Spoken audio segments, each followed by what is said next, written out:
गांव का मंदिर और अंधविश्वास। एक छोटे से गांव में जहां हरियाली और शांति का राज था, एक प्राचीन मंदिर था। यह मंदिर गांव वालों की आस्था का केंद्र था। लोग मानते थे कि मंदिर में विराजमान देवता उनकी हर मनोकामना पूरी करते हैं। चाहे बारिश हो, फसल अच्छी हो या कोई बीमारी ठीक हो, हर बात के लिए लोग मंदिर की चौखट पर माथा टेकते। लेकिन इस आस्था के पीछे कई बार अंधविश्वास भी छिपा होता था। इस गांव में रहते थे दादाजी रामलाल और उनकी पोती राधा। रामलाल 70 साल के थे, लेकिन उनकी आंखों में अभी भी जवानी की चमक थी। वे हर सुबह मंदिर जाते, घंटियां बजाते और प्रसाद चढ़ाते। राधा, जो 12 साल की थी, अपने दादाजी की हर बात मानती थी। वह स्कूल में पढ़ने वाली एक होशियार लड़की थी, लेकिन मंदिर और उसकी मान्यताओं के बारे में उसका मन हमेशा सवालों से भरा रहता था। एक दिन गांव में खबर फैली कि मंदिर के पुजारी ने घोषणा की है कि जो कोई भी मंदिर में सोने का हार चढ़ाएगा, उसकी हर मनोकामना पूरी होगी। गांव वाले इस बात पर यकीन करने लगे। रामलाल भी इस बात से प्रभावित हुए। उन्होंने अपनी जमा पूंजी निकाली और एक छोटा सा सोने का हार खरीदने का फैसला किया। राधा को यह बात अच्छी नहीं लगी।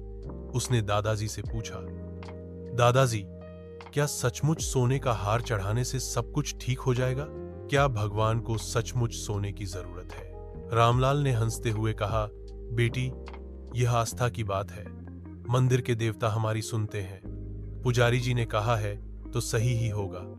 राधा चुप रही, लेकिन उसके मन में सवाल उठने लगे। अगले दिन जब रामलाल मंदिर गए, राधा उनके साथ गई। मंदिर में भीड़ थी। लोग अपने अपने हार चढ़ा रहे थे।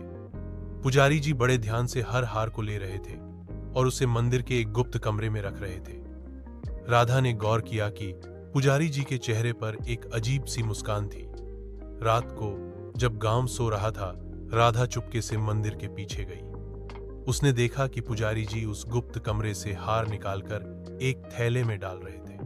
राधा समझ गई कि यह सब एक धोखा है।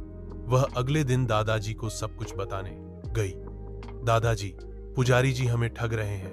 वे हार चुरा रहे हैं। मैंने अपनी आंखों से देखा, राधा ने उत्साह से कहा। रामलाल पहले तो चौंके, फिर बोले, राधा, मंदिर के खिलाफ बोलना पाप है। लेकिन राधा ने हार नहीं मानी। उसने गांव के कुछ बच्चों को इकट्ठा किया और एक योजना बनाई।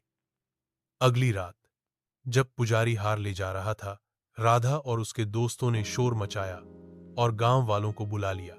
सबने पुजारी को रंगे हाथों पकड़ लिया। पुजारी ने अपनी गलती कबूल की और बताया कि वह सालों से ऐसा कर रहा था।